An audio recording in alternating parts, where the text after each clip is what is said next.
Now it's time for What If It Exploded, hosted by Lloyd.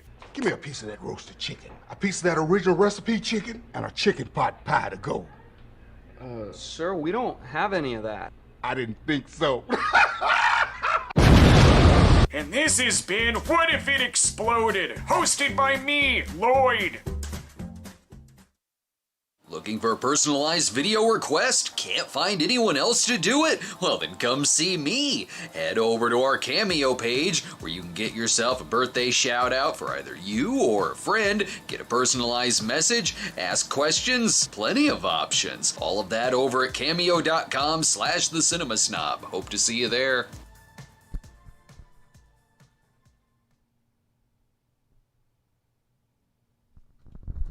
Alright, welcome to the show, people. As you can see, I've made it easy on myself this time because I was planning on doing the Popeyes ghost pepper wings, like a month ago or something like that, and it was a few days ago. I go, oh, what am I going to do on the show this time? I've run out of most things in the cabinet. I can't just have regular leftovers on camera or anything like that. At first, I was thinking I do have a cabinet full of hot sauce, which is basically there for, break glass in case of emergency. Gotta have something to do on Brad Tries. That's what the hilariously named hot sauces are for, that are named after, most of them named after the ass. So maybe I'll do one of those next week or something. But then I thought, oh wait, spicy. I haven't had the Popeyes limited edition ghost pepper wings yet. I should look and see if they still have that. It is limited, but they do still have it over at our Popeyes. Now, I was going to do this, like I said, a month ago or something like that. I even had a title card already made for it, and I put together that Church's KFC thing that you saw at the beginning with Lloyd's What If It Exploded, and then when I got the delivery of the wings, I guess they were sold out that day. They had only been back for a couple days, I think, so it was limited in stock, so they replaced it with something else, and I'm glad I looked first to see that they did that, because they didn't text me to say that they were going to do that. So this time, I made sure that I had the wings right here in my hand.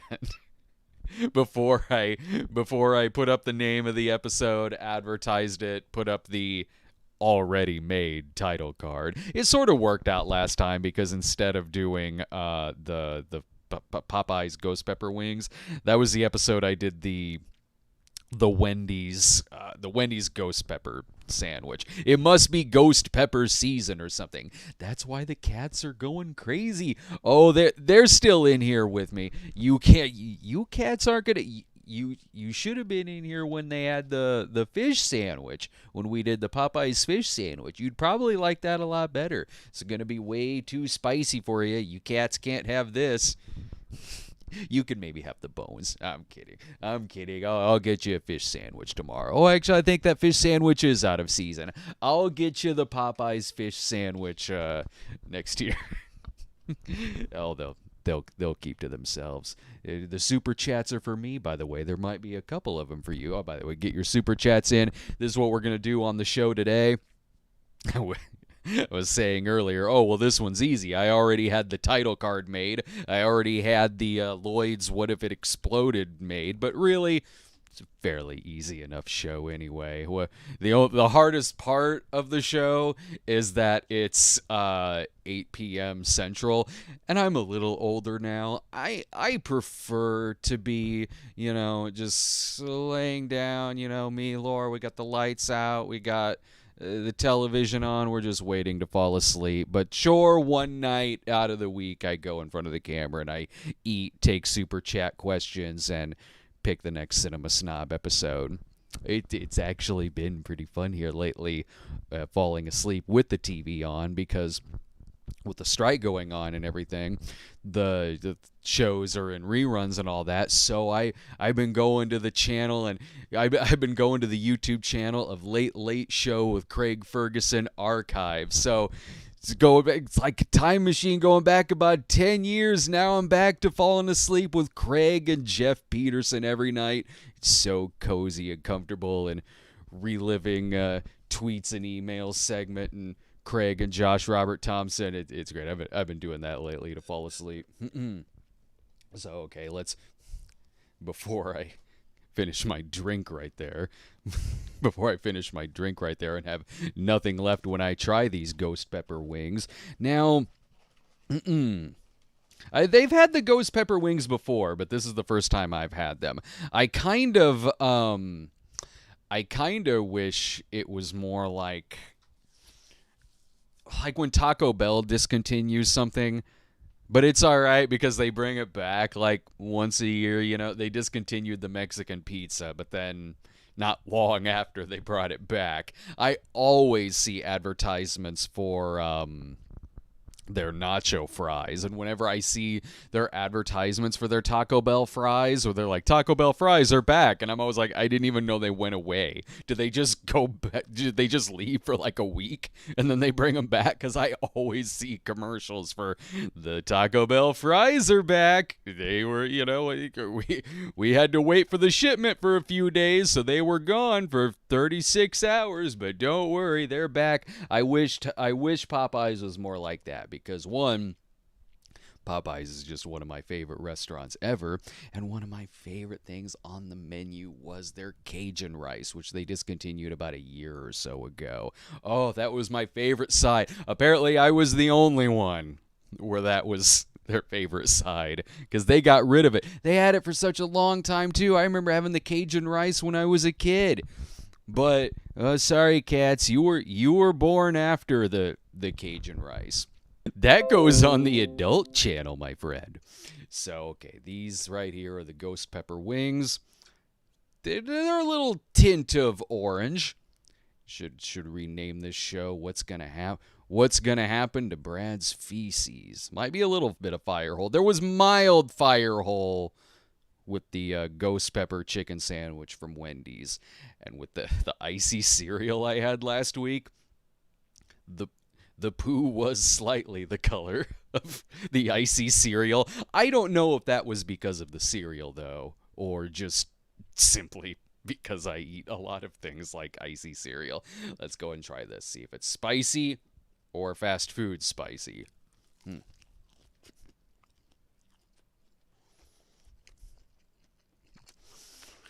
God, I just love Popeyes, though. God, the spice hasn't even kicked in yet. I just love Popeyes. I love it when this is why I do Popeyes episodes, so I can bring home Popeyes and the whole place smells like Popeyes, like heaven. They need a Popeyes scented candle. Oh, yeah. Things are getting hot in here, honey, with that Popeyes scented candle. I'm not even talking about the wings. I'm just talking about the smell of Popeyes. Light up those candles. Let's make baby number 2. Okay. They are...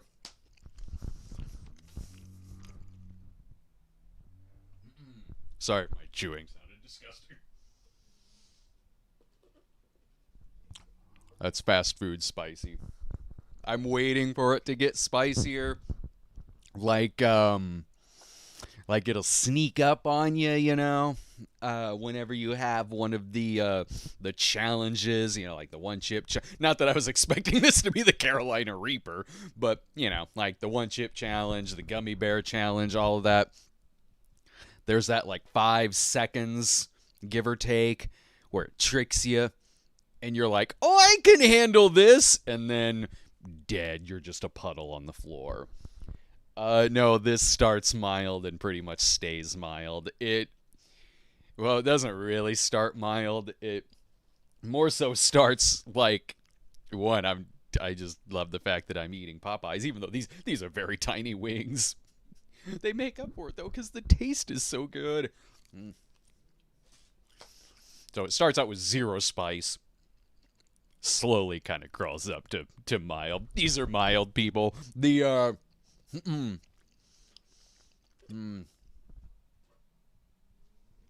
I seem to recall the ghost pepper chicken sandwich, not from Wendy's. Not that that was even the spiciest thing in the world. It wasn't, but it had more of a kick to it than this. This is,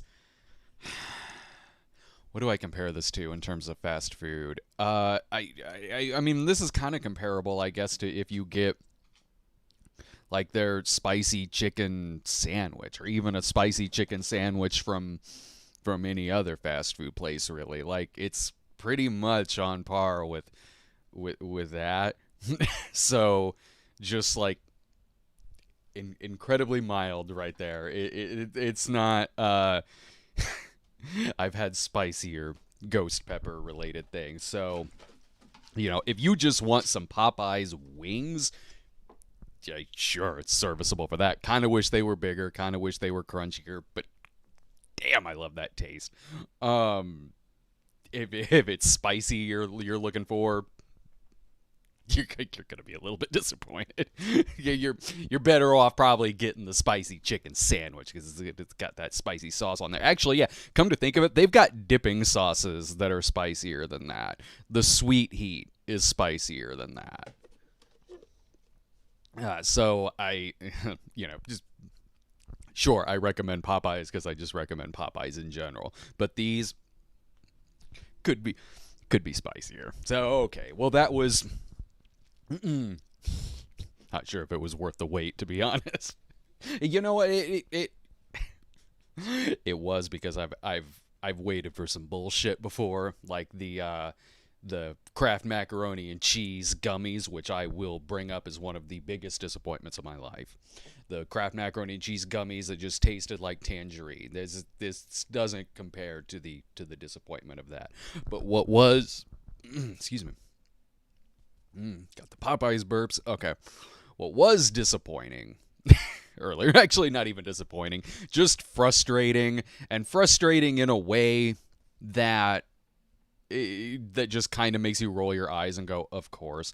So I knew I would be having at least a couple of these wings tonight, and then the rest of it for lunch tomorrow. So I knew I'd be having a couple of these tonight. So walked over to the store earlier. I was like, well, that'll get my walk in for the day. Laura needs some new Kleenex too, some other things I got to pick up. And then I'll pick up, just a little thing of vegetables and kind of have that for a light dinner before I dive into the Popeyes. So I'm walking around Jewel Osco. It's in walking distance from us. And like I do every time that I go to the store, I always got to head to the cereal section. No, it isn't because, I'm going to be a father soon, so I got to look and see if the Sugar Bear is still around so the kid can grow up with that. No. It's always like, okay, is there any gimmicky cereals here that I could maybe do something for Brad tries? So I was walking through there, and then I turned and looked at the end cap, and right there, gigantic display, just in walking distance from me, icy cereal that I did on the show last week. Now, if you were following my saga with icy cereal, because saga, you'd know that that also took me a while to find. Like they said they had it at Sam's Club. I tried ordering it, and then they said they didn't have it. So I was sad. I had to say to the guy, like, oh, I'm sorry, that was like the only thing I needed. To the delivery app. So I was like, well, maybe I'll try it again at Sam's Club like a couple weeks later, but then found it online where it was actually cheaper to order it online than it was to use the app for it. And it's happened before. Well, you'll go through all of that, and then like a week after you need it, it'll be right there looking at you in the store. And that is what happened here. That's totally what happened here. I'm just, turns out, didn't really need to use the app, didn't really need to order it online. Oh no, it was just in walking distance at the Jewel Osco. And I turned, looked at it, I just rolled my eyes. I just like if anyone was looking at me, it would probably look like I turned, looked at it, and just died on the inside just from the concept of icy cereal alone existing. But no, that's not why. If anyone saw me do that, no. What I was thinking was I was thinking about all the trouble I had to go through to buy it. Not that it existed. I'm actually okay with the fact that it exists because it was really good. I'm not going to lie. I did like the icy cereal. I've had some handfuls of it, like a couple of mornings here, and it's a huge box too. So I'm going to be eating on that for a couple of years now. There's still going to be a little bit left when our son starts his first day of school. I've been saving this last little bit of icy cereal for when you go to school. But Dad, that's old. Oh, well, I mean, yes, but trust me, you'd rather have this than the 30-plus year Batman cereal from Ralston. Believe me, found that out the hard way. I mean, you can still have some if you want. It's right there on the shelf. Okay. All right. Well, let's talk. Before we get to the Super Chat questions, which I know there's a few of them in there, and we'll get to those. I do want to thank, it's usually like early mid-afternoon that I set the schedule for these. And the best way to get alerted on them is to click notify on it and subscribe to us. Click the notification bell as well. But there was a couple people in here just like chatting up a storm earlier, keeping the chat pretty busy, like hours before I even came on here live. Kiddies, don't knock over the posters. I told you you're not old enough to see Screwballs yet. One of them was Windy City. You can watch that. Not sure how much you'll like Saul, though. Okay, I want to thank Patrick Alberg and Ashley Rose, who they were in there chatting for a while. I don't even know if they're still in here right now. But it was hopping in there earlier before we went live. So thank you very much. Thank you to everyone who comes in here, clicks the notification bell, hangs out, all that. Thank you for your super chat questions too. Thank you for just being in there, chatting in general, and leaving us a comment too on the actual video. So before we get to the super chat questions, normally we do the Toxbox poll for what the next Snob episode is going to be. I'm going to do something a little bit different this time, but I will show you, unsurprisingly, what won on the last poll. Okay, the choices were first responders, scanners 2, prison, something short of paradise. Of course, Phantasm won. When I pulled it out of the box and it said Phantasm, I was like, is there really any need to do the poll after this? Yeah, the poll lasts for like 5 days or something like that. Really, it could last 5 seconds. It's going to be Phantasm. But there was a brief moment after I put up the poll. It was for like 5 or 10 minutes, and Something Short of Paradise was in the lead for like 5 or 10 minutes at the very beginning when there was only maybe like 10 votes. And then, several days go by, and it stayed in second place, and Phantasm stayed up first. I didn't so much like roll my eyes when Phantasm was picked, because I love Phantasm. Phantasm's great. It was cool watching it again. I watched, wrote, and shot that episode earlier today. So it was fun going back and watching that again. But the ones that I always root for in terms of the polls, they aren't... Excuse me. It's allergies. It is because of the ghost pepper thing. It's heavy allergy season here. I'm not even kidding. We got pollen on the ground that it looks like snow. It's like really thick. I'm so not even exaggerating. But anyway, what was I saying? Phantasm. So I always, what I root for isn't usually what the best one is out of the group. It's typically always like what I think will be the easiest one to do. So whenever there's like a nudie cutie movie in there, like, Lucky Pierre or The Immoral Mr. T's, like, I'm going to root for that. Those movies are like barely an hour long. Those will be really easy to get through. I have been rooting for Something Short of Paradise, just so it's... It needs its time, so the next melodrama can be thrown in there. But I was cool with Phantasm winning because, again, great movie, but also It had been on the poll a few times before, so it was owed a win, really. Like when we had done over the past couple of years when we did some polls, it would do pretty well in the polls, but would usually come in second. Granted, it was up against other popular movies when it was in polls before. This time, I knew it would win because it's up against the movie that is like 50% the Trump prophecy. I thought like maybe there was a chance Something Short of Paradise would win, because if it was just simply people who want to just knock it out of there. And also I thought like maybe Prison, because like if you saw the show last week, I was talking about the Rennie Harlan movie Prison a bit at the beginning of the show, and just coincidentally, by the universe or whatever, it was picked in the talks box. So I sort of thought, well, maybe it'll win because of that, because that's a hell of a coincidence to happen. But it came in like last place. Let me pop it up here. I'll show you some of the comments on here. Yeah, even the comments were all for not for Phantasm, not for Something Short of Paradise. Yeah, it was talking Phantasm, quoting Phantasm. I do like this guy at the bottom, though. George Morrow, who goes, I voted for Prison. It could still turn things around. 4 or 5 days later, dude's like, I don't think it turned around, friend. And that man didn't comment since afterwards. Okay, where am I? There we go. So there's a lot of buttons there.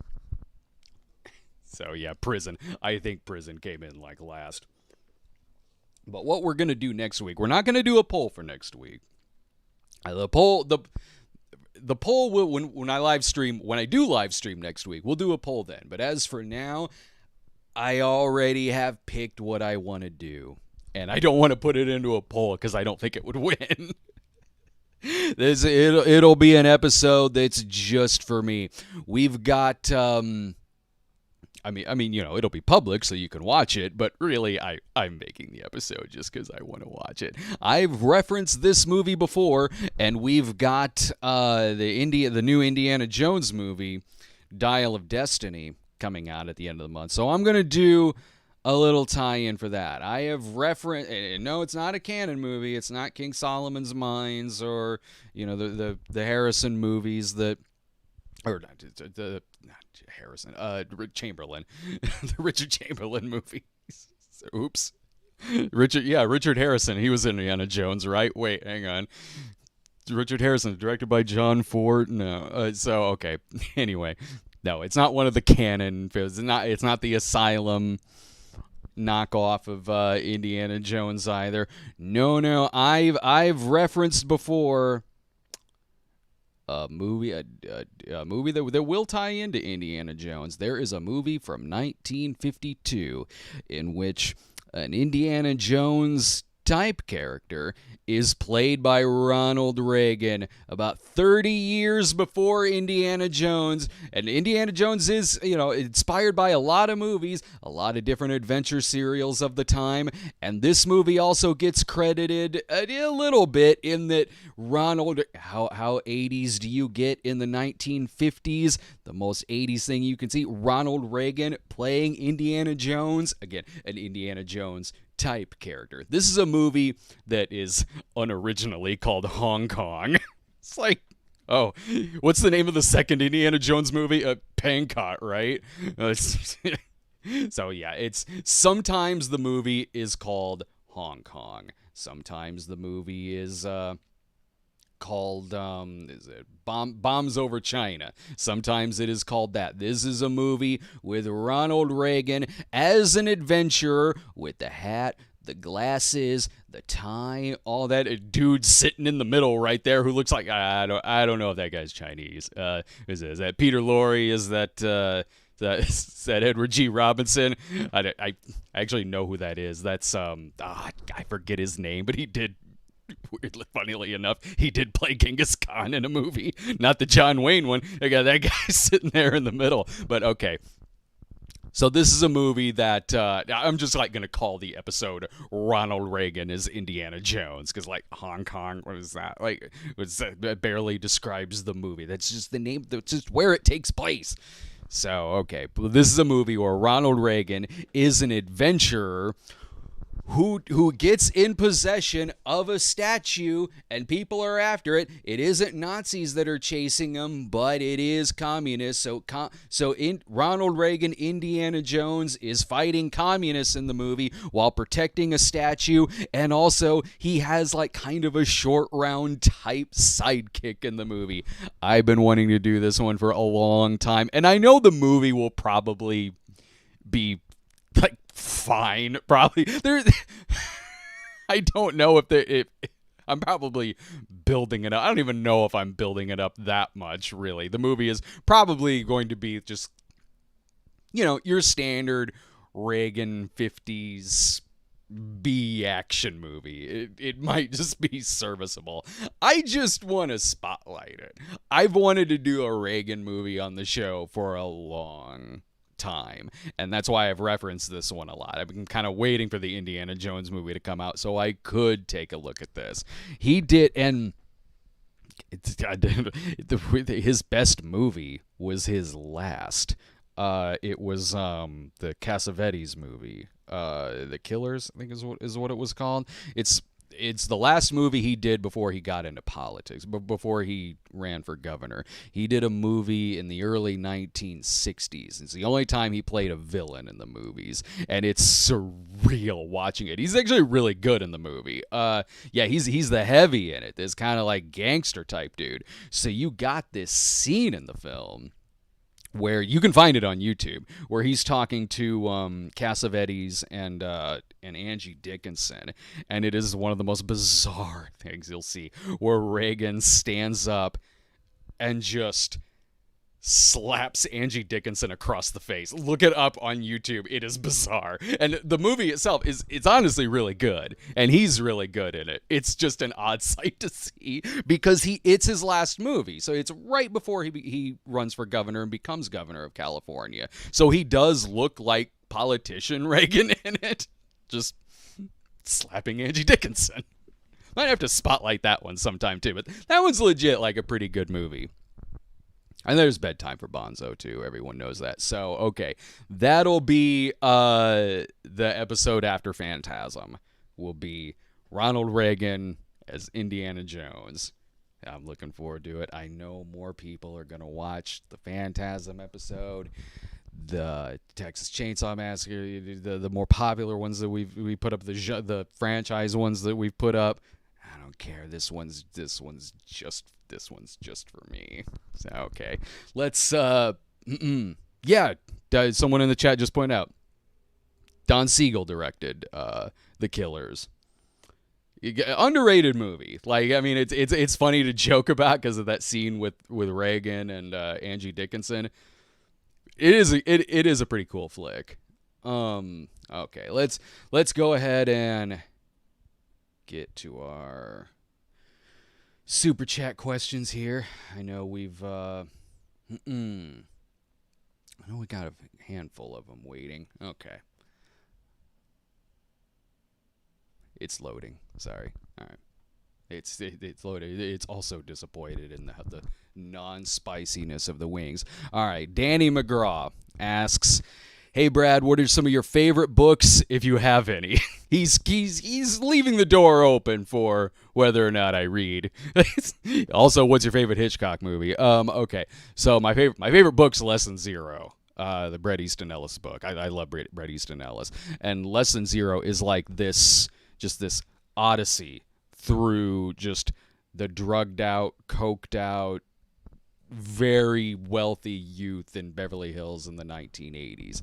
It shined a spotlight on that before a lot of other things did, and it doesn't hold back. I mean, it's gruesome. It's disturbing. It talks about it, and it's so matter of fact about it that it talks about all these scenes that Clay sees in it. Like, he sees a snuff film at one point in this book, and he's just kind of describing it as if this is just a thing that's happening. It's an easy read too. It's only like a couple hundred pages or something like that, but Oh, that's my favorite book. I was always a big Bret Easton Ellis fan. Favorite Hitchcock movie? I mean, the one I've seen the most is Psycho. But I really liked Frenzy a lot. Like when Hitchcock could go the full R rating, so it's like got kind of giallo levels of sleaze and sex and violence in it. I like Frenzy a lot. That's a good one. For the performances alone, Lifeboat I really like. Lifeboat's a damn good movie. Campbellzilla goes. Let me check something. Let me just make sure the levels are okay. The levels are still good. I had to double check because the cats are running around making sure they didn't trip over the microphone wire or something. Campbellzilla says, any chance of you reviewing the Poltergeist trilogy? Also, what theme are you doing for Musical March in September? So, the Poltergeist, I talked a little bit about Poltergeist in the 1982 in film episode. I was originally going to do Poltergeist 3 when the remake came out. I was going to do that as a tie-in episode. I even wrote to Sean about the title card for it. I said, oh yeah, the next episode will be for Poltergeist 3. Didn't go so far as to taking notes on it or anything like that. I mean, I've seen the movie before, but so then I realized, I think it was like a couple of days after I sent that to him, and he hadn't started working on it yet or anything like that, but I remembered that my next episode had to be an anniversary episode. I don't remember if it was like I Spit on Your Grave or Heaven's Gate. I can't remember, but there was like an anniversary tie-in, like obligation episode I had to do, so I couldn't do Poltergeist 3 to tie in with that, and just haven't really thought about doing it since. Like, well, if it doesn't tie in, I'm not watching Poltergeist 3 again. But yeah, maybe I would do the Poltergeist movies now. And what theme am I doing for Musical March in September? Musical March in September is going to be played by ear. Because because the due date is October 1st. So September might be a fairly busy month for me. So, yeah, Musical March, I've got ones that if I do a number of episodes for it in September, I've got ones that I do want to spotlight, and they'll be popular choices, because the last Musical March in September, they were episodes, again, just for me, that I knew wouldn't do well, but I just wanted to do them. Like, I did the 60s band movies, and Mrs. Brown, You Got a Lovely Daughter, Cuckoo Patrol, stuff like that, the Jerry and the Pacemakers movie, so I was like, okay, the next one I'll do some choices that I had been wanting to get to, or been needing to get to for a long time, like The Jazz Singer with Neil Diamond, something like that, or The Wiz, maybe. It's already going to be a busy month, and The Wiz is kind of long. Okay. Electic Enui goes, have you ever traveled outside of North America? I haven't. I technically have. For like half a day, I was in Canada. This was when we were doing a convention in Niagara, and we went over to the Canadian side because they had a Planet Hollywood over there. It was me, Doug, and it was James Rolfe, and it was a group of us. We went over there. We were looking forward to Planet Hollywood, man. At least James and I were. Doug was like, can you believe he just wants to go over there to go to the Planet Hollywood? Another dude's like, I do believe it because I want to as well. What's going on here? We're going to, this is happening. We're going to Planet Hollywood, dude. So we went to Planet Hollywood, and it was great because you can tell like it hadn't been updated much over the years. It still looked like mid-late 90s. Like the most recent memorabilia I think they had there was like maybe Virtuosity with the Denzel Washington movie. And there were vehicles out front, like a Jeep from Ace Ventura When Nature Calls, and the tires were like flat. There was some dust on it, and I don't think it was because of the movie. I think it's just been there for a while. But anyway, yeah, that was the figures the only time I go out of the country, it's to go to the Planet Hollywood. Eli Neiman says, seeing how you aren't good with live movie reviews, how about you have the pre-recorded movie reviews in the stream? Nah, I'm not going to do that. Also, have you seen the Little Mermaid remake? I have. Live reviews I'm cool with if I got someone else there reviewing it with me. I do like the conversational part of that. I liked when we did live midnight screenings, or just midnight screenings in general. That was always a lot of fun. But me talking on my own, I would rather just keep them like short. Plus, I stream midweek anyway now. I don't so much do like Fridays or the weekend.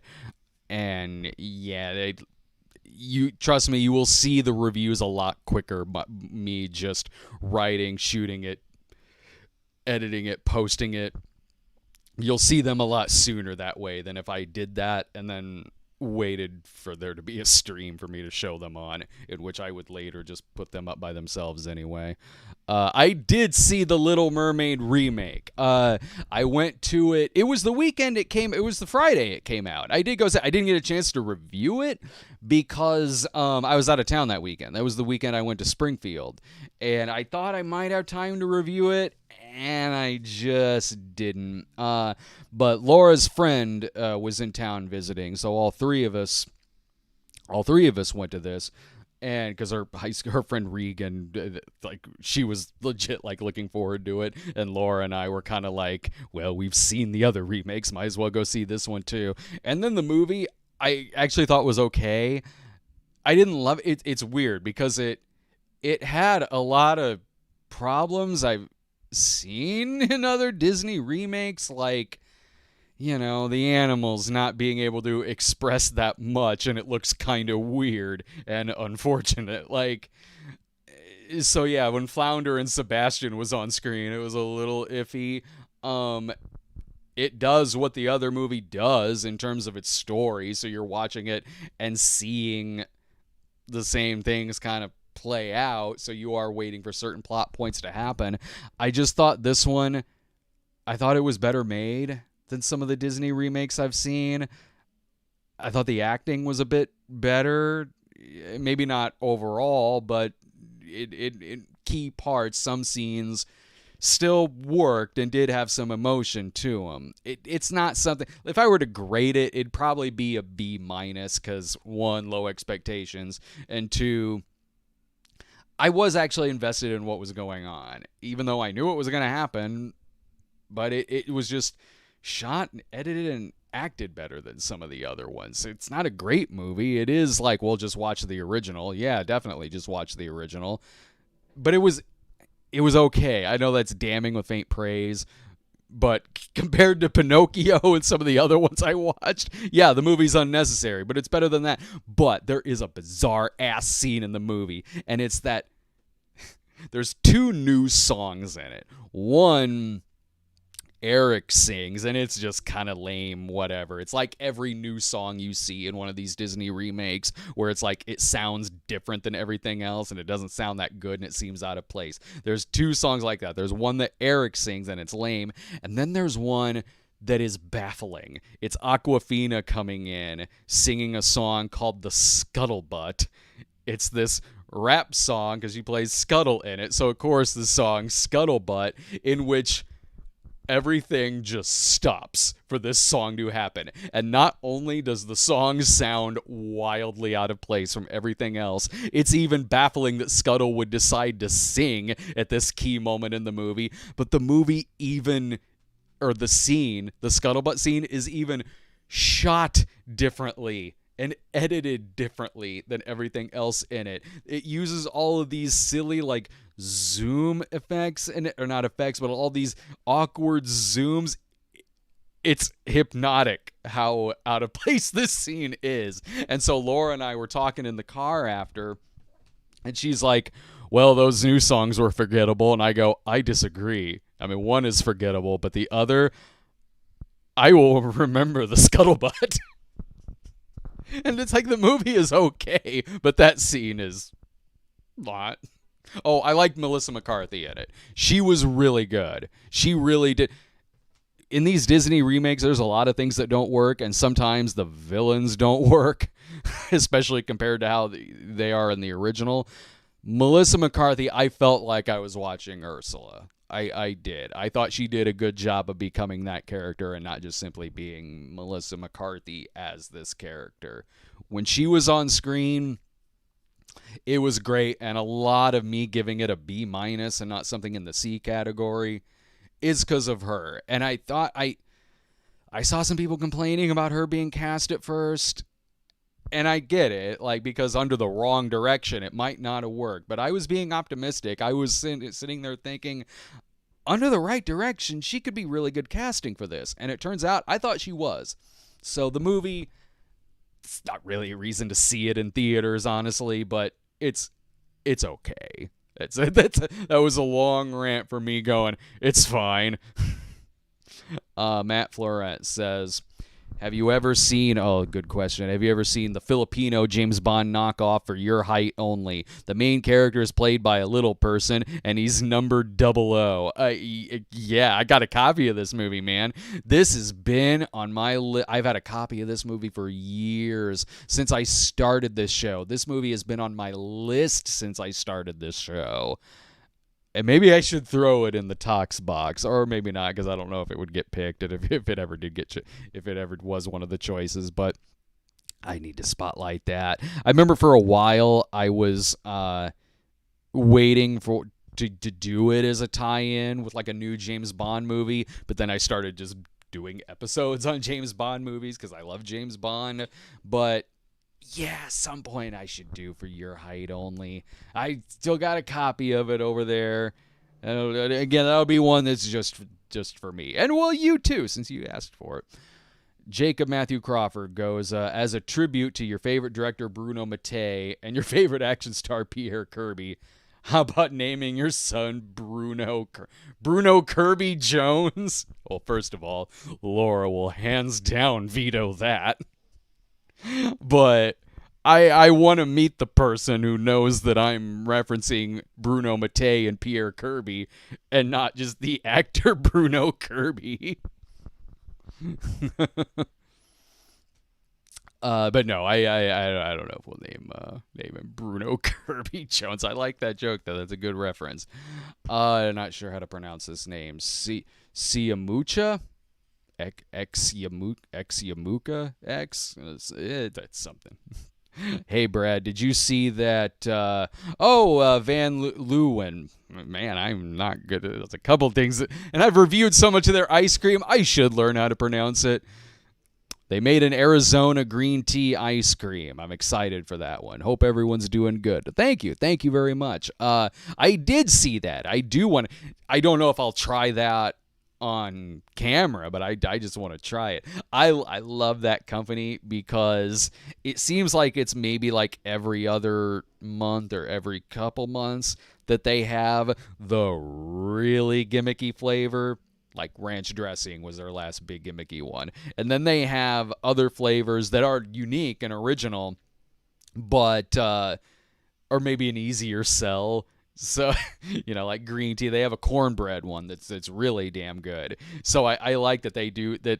They give kind of like the theme for the night, some for them, one for me. Like, so it's like they give the flavors out there that are an easy sell, peanut butter and jelly flavor and all that, and then the ones where it's like this is for us. We've done good on these other ones.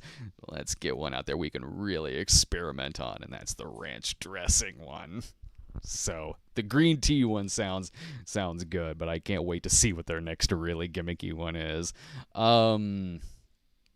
Okay. Oh, here we go. Salt Cultist says, have you seen... Oh, yeah. Have I seen the animated movie that Pauly Shore starred in that's called My Sweet Monster?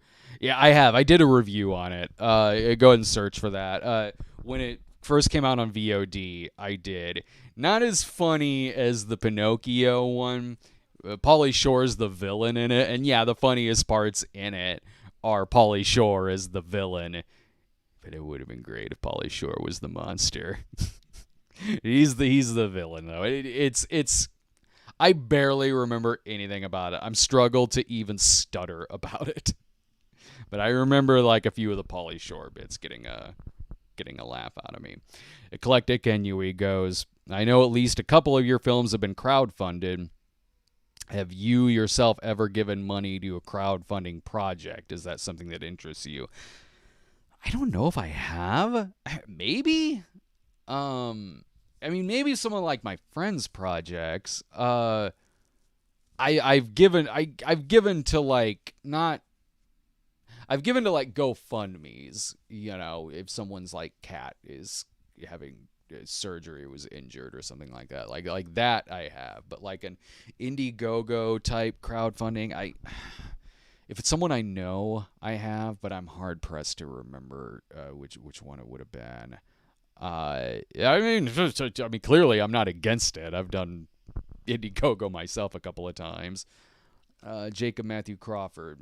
Any thoughts on actor George Zunza?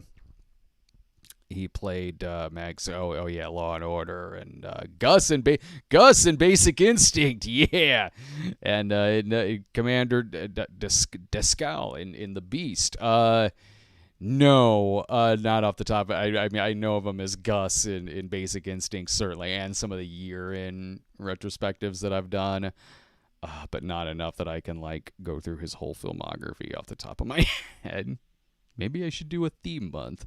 Danny McGraw goes, if you had to show your son either Fun in Balloon Land or Oogie Loves, what would you choose? If it was something that depends on the circumstance. If it's like, okay, if it's only between those two and it's because he legit wants to be entertained, then Oogie Loves.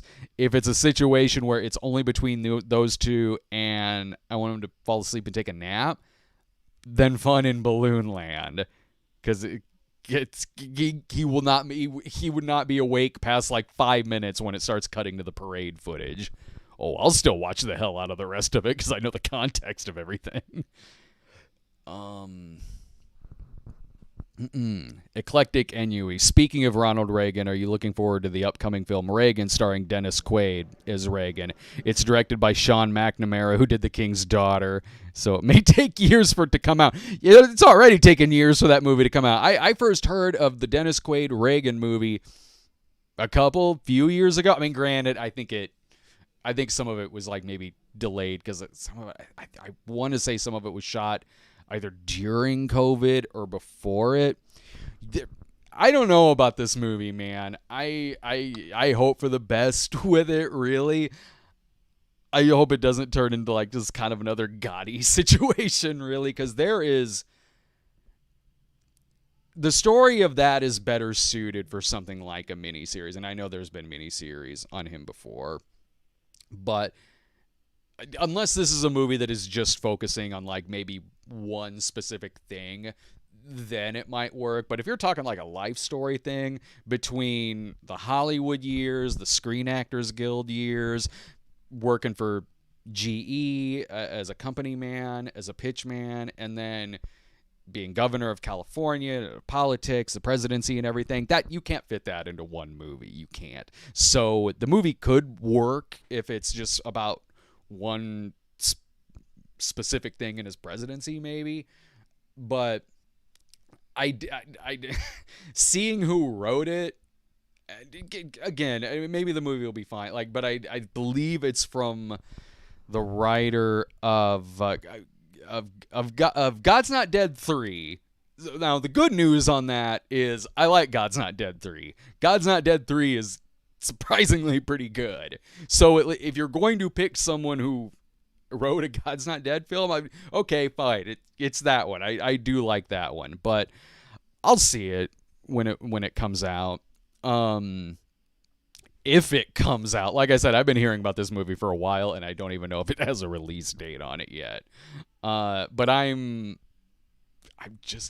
be wrong, but I am getting like, is this going to be this year's Gotti? I'm just getting those kind of vibes, but maybe I'm totally wrong. Campbellzilla goes, have you seen the 1995 Fluke? It's basically oh yeah. Matthew Modine, right? Or Matthew Modine turns into a dog. He describes it as the dramatic version of Oh Heavenly Dog. Yeah, I remember that. I don't think I saw it, but I remember when it came out, and it was like barely out in Springfield. It came and went. Which, granted, doesn't necessarily mean I wouldn't have seen it in the theater back then. That was the same year, I believe, that Top Dog came out, and my dad and I saw that in the theater, and were disappointed. Yes, it is possible to be disappointed in the movie Top Dog. There's a Cinema Snob episode on that, too. Yeah, I do remember Fluke. I didn't see it, but I know which one you mean. I can see the poster for it in my head. Eclectic Ennui, what's your favorite James Bond theme song? I love The Living Daylights by Aha. Oh, that's such a cool song, man. I mean, it's one of my favorite Bond movies anyway. And it's sentimental to me because that was it wasn't the first Bond movie I saw, but it was the first one I saw in theaters, 1987. I remember my dad and I going to see it, being psyched. It's like a new James Bond. It's Timothy Dalton. I love Aha. Aha does the theme, and that score fits so well in some scenes in that. I used it in one of my movies, the Aha theme. I love that one. I love Duran Duran's View to a Kill. I like that. Nobody Does It Better is great. You Only Live Twice is an awesome theme. Of course, the John Barry score for On Her Majesty's Secret Service is fantastic. And the Louis Armstrong song, too. We Have All the Time in the World. It was cool and appropriate how they brought that back in No Time to Die. So, okay, it looks like that's it for now for the super chat questions. Thank you so much, everyone. That was a lot of fun to do. Thank you for so many questions, and two, some damn good questions you got in there too. Thanks a ton. That was some movies that I hadn't thought about in a while, and some questions I hadn't gotten before. I mean, usually they're always like questions I haven't gotten before, but no, that was all stuff that was, cool to talk about and reminisce about too. So, okay. Thank you so much, everyone. I am going to put my non-spicy ghost pepper wings in the fridge. Oh, okay. We got one more in here. We got one more super chat in here that just came in. Then we'll take off. Matt Florent, I caught The Devil Conspiracy last weekend. My God, that movie was a blast. So far the best bad movie of the year, and I even hesitate to say bad. Well, I mean it is, but it's the movie's just a pleasure and a joy. It's The Devil Conspiracy. I was so glad I was there. I can't put that as one of the worst movies of the year because it was one of my favorite times in a movie theater this year. It's one of my favorite movies this year. And it's so batshit. You got to see this movie. I love it. I was in like bad movie heaven watching this. Oh, I got to do a Cinema Snob episode on that one sometime. Talk about an endless amount of material. Okay, people. Thank you so much for watching. Let's load up that goodbye King Frat theme in here. And we'll see you next week. All right. Have a great weekend, everyone. King Frat, King Frat. Come everybody, come and join the party.